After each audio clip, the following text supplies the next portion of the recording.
instantly staking claim in the center. This pawn thrust immediately opens diagonals for development and prepares for future central pawn advances. Reciprocity. Black mirrors white's central pawn thrust, immediately challenging for key squares and opening lines for early piece development. Centralizing knight aggressively, threatening pawn, and preparing castling sets up active play. This natural response develops a piece and defends the central pawn, setting the stage for an active game by both sides. Unleashing the Lopez, this bishop immediately pressures black's pawn structure, setting the stage for a positional battle. Challenging the bishop's dominion, this pawn advance secures queenside space while subtly probing white's intentions. Retreating the bishop preserves its diagonal influence, maintaining a strategic standoff and setting the stage for potential pawn advances or piece development. Instigating central counterplay, black ignites the pawn storm and challenges white's knight. Safeguarding the monarch while maintaining central influence, a sensible prophylactic measure. Developing the bishop towards the center, this placement immediately challenges white's pieces and prepares for potential kingside castling. Preparing d4, white solidifies the center, aiming to expand and potentially launch an attack against black's potentially exposed kingside once the pawn structure shifts. Anchoring your king with castling secures your monarch from immediate threats, preparing for a more active middle game while consolidating the position. Challenging the center with vigor, this thrust immediately opens lines for white's pieces, aiming to exploit black's slightly passive bishop development and create dynamic possibilities in the ensuing exchanges. The bishop retreats, maintaining its guard over the queenside diagonal, a quiet repositioning that aims to avoid immediate confrontation and prepare for future central breaks, while perhaps eyeing a future exchange on f2 if white overextends. Placing the bishop on g5 immediately challenges black's knight, creating a pin and potentially opening lines for white's pieces toward the king's flank should black decide to capture or move the knight. This aggressive positioning forces black to address the immediate threat, possibly leading to structural weaknesses if not handled carefully. Black bravely confronts the central pawn chain, liberating the d-file for potential future action and opening a pathway for the bishop on c8, though it sacrifices a tempo for this concession. Pushing the pawn creates immediate central pressure and probes the knight's position, forcing a decision that will clarify the pawn structure and potentially open lines for attacking play. Challenging the bishop's influence, black proactively addresses the looming pressure, forcing white to reveal intentions for this powerful piece and preventing immediate pawn advances. Instead of the obvious recapture, white elegantly repositions the bishop, aiming to leverage the pinned knight and create future attacking potential along the h4-d8 diagonal should the pawn structure shift favorably. This subtle maneuver prioritizes long-term strategic goals over immediate material recapture, forcing black to carefully consider the evolving positional landscape. Shattering the pawn chain opens a dangerous path for your king, sacrificing central control for a temporary pawn gain and creating immediate tactical complications on the kingside. Sacrificing the bishop for pawns here drastically alters the pawn structure, creating isolated queenside pawns for black and opening the b-file, which can be a long-term weakness if white can effectively pressure it later. This exchange doesn't immediately win material, but it's a strategic gamble aimed at disrupting black's coordination and potentially simplifying into a more favorable endgame where white's better pawn structure might tell. Observe how the immediate material balance shifts and consider the potential for black's weakened pawns to become targets as the game progresses. The king remains relatively safe for now, but the positional concessions are significant. Embracing a doubled pawn for king's side activity is a bold choice. Now the queen's bishop has a clearer diagonal, potentially aiming at the f2 square and creating threats along the c-file.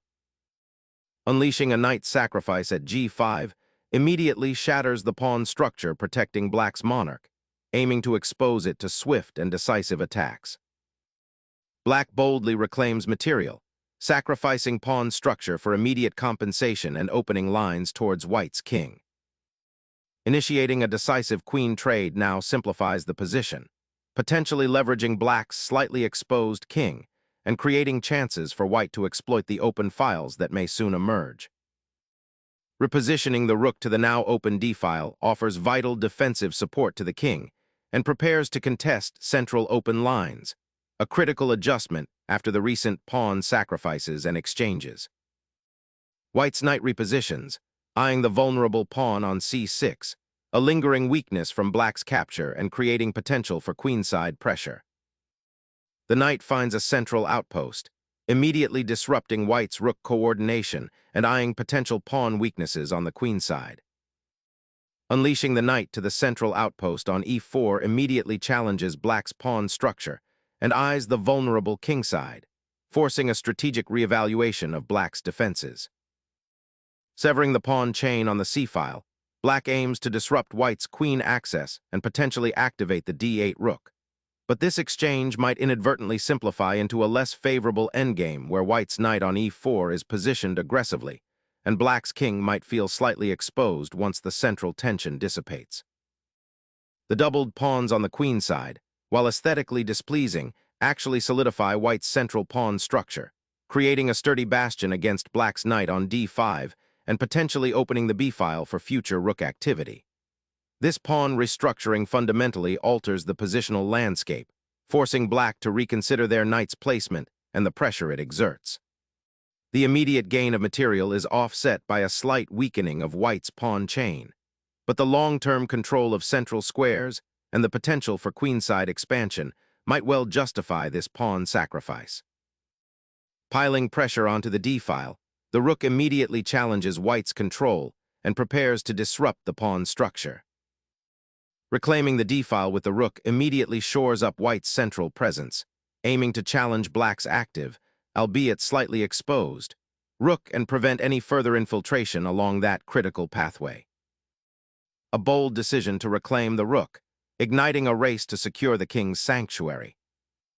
Bringing the rook back to the d-file solidifies control of that open line, crucial for activating the remaining pieces and potentially eyeing weaknesses in black's pawn structure. Black tidies up the pawn structure, preparing to activate the bishop and challenge white's central presence with a more unified piece deployment. Securing the queenside pawn chain becomes white's immediate priority, preventing black from potentially creating a passed pawn or infiltrating with their knight on d5. Initiating a pawn thrust like this on the kingside, following a series of exchanges, fundamentally alters the game's dynamic, aiming to disrupt white's central control and potentially open lines for black's remaining pieces.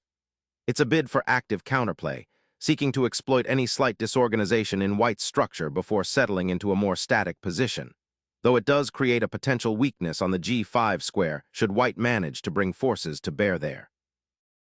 Liberating the d-file and creating immediate pressure against black's doubled c-pawns is the immediate consequence of this pawn capture, opening up avenues for your rooks. Now that the rook has joined the fight on the open file, black is aiming to disrupt white's pawn structure and potentially create weaknesses around the king. This maneuver also repositions the rook to a more active square, eyeing the vulnerable c3 pawn and preparing for potential advances later on.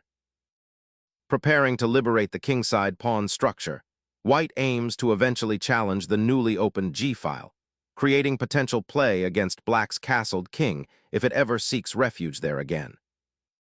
Unveiling a cunning trap, black repositions the bishop to g7, preparing to fork white's queen and king and potentially win material.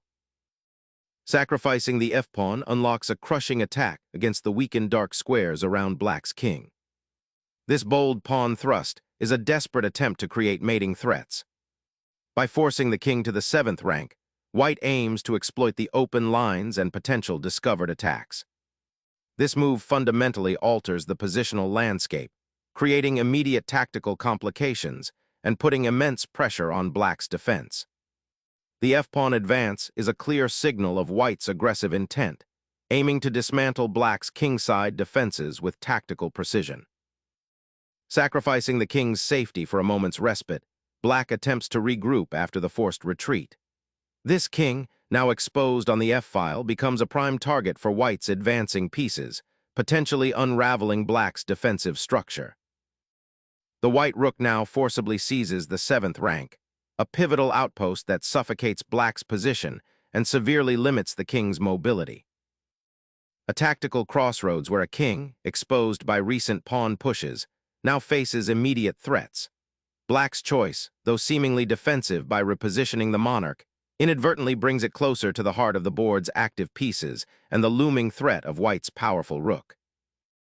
A strategic redeployment to contest the open d-file and prepare for potential endgame activity, simultaneously reinforcing the knight's central presence and aiming to disrupt black's bishop pair. Introducing the rook to the first rank now forces white's king into a precarious position, creating immediate tactical concerns for the defending side. Protecting the king is paramount here, bringing him to a more secure square away from the menacing open e-file and the potential harassment from the black rook and bishop battery. Black retreats the bishop, a cautious repositioning that aims to shield the king and potentially defend the now isolated passed pawn on c3, while also eyeing the open d-file where white's rooks still dominate.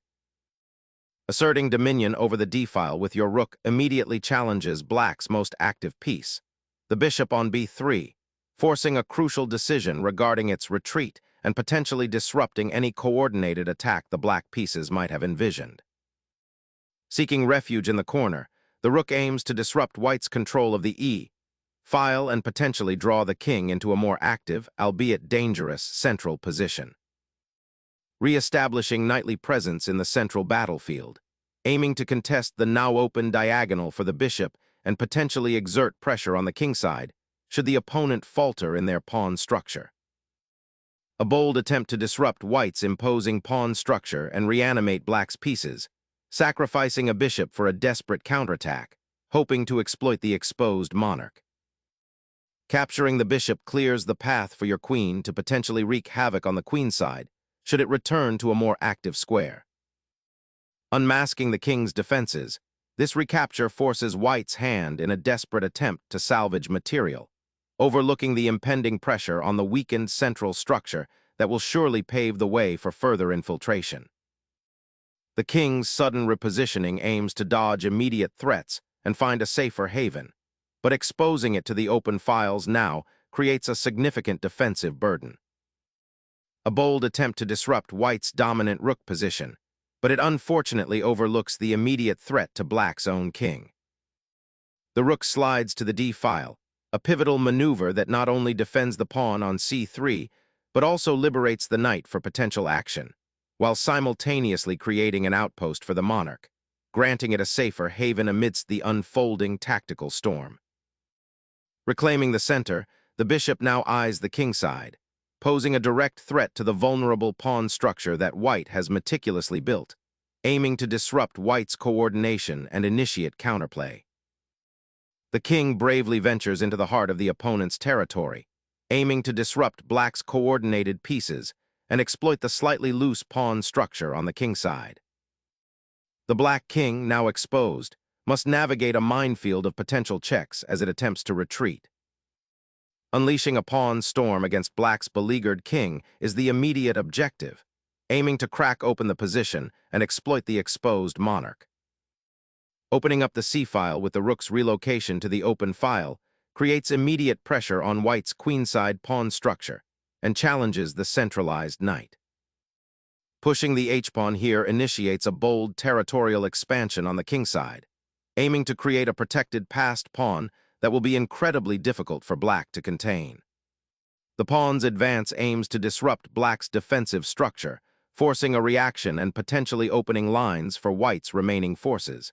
It's a commitment to aggression, trading space for initiative. The strategic idea is to activate the kingside pawns and exploit the slightly exposed black king. This bold push is designed to outmaneuver black's limited mobility and create a decisive advantage. Opening the queenside flank with this pawn thrust immediately challenges white's imposing pawn structure, aiming to disrupt the tightly knit defensive shield around the monarch and create dynamic counterplay before the opponent can fully consolidate. The king now boldly ventures forward, seeking an active role in the unfolding struggle rather than remaining passively sheltered behind the pawn shield. Confronting the doubled pawns with a decisive check, This counterstrike forces white's king into an exposed position, potentially unraveling its shelter. Sacrificing the rook opens a critical diagonal for the queen, aiming to exploit black's exposed monarch and create a mating net. Sacrificing the bishop here is a desperate attempt to open up lines, but it's too little, too late. The king is far too exposed to withstand the inevitable pawn storm that white will now unleash. The king, no longer shielded, ventures forth, now a vulnerable target in the open. The pawns on the queen's side are now a significant weakness for black, and this advance attempts to create some counterplay by opening lines, though it comes at the cost of further pawn structure deterioration. King finds a safer haven in the center, preparing to influence the upcoming pawn race and potentially shield the f-pawn should it advance further. The pawn storm now solidifies its advanced position, creating a formidable barrier and a cramped defensive structure for white's king. Pushing the king further out into the open, a bold gamble to disrupt black's pawn structure and potentially create escape squares. Pushing the pawn here aims to create queenside space and potentially break open lines, a sensible initiative to counter white's central pawn majority and island structure. Initiating a gradual centralization of the monarch is crucial for stability when the opposition's pawns are so aggressively advanced on the queen side. The pawn push solidifies black's queen side, aiming to create a protected passed pawn and restrict white's bishop's scope, while preparing to advance that pawn further into enemy territory. The rook's repositioning to the third rank allows it to potentially support the king in a king's pawn endgame if the central pawns are exchanged, or it can participate in a queenside pawn push if the opportunity arises. This king's dash for the center, while bold, leaves it exposed to potential raids by white's remaining minor piece and creates a dynamic imbalance as the pawn structure on the queenside hardens. King centralization becomes paramount now, stepping into the fray to assist the pawns. Saddling the pawns with such a backward structure invites sustained pressure on the queen side. Consolidating the position with a move like kc5 would have been far more prudent. Navigating the encroaching pawn wall requires a cautious retreat to secure the king's sanctuary. Establishing that passed pawn on the queen side demands immediate attention as it seeks to advance and create new threats.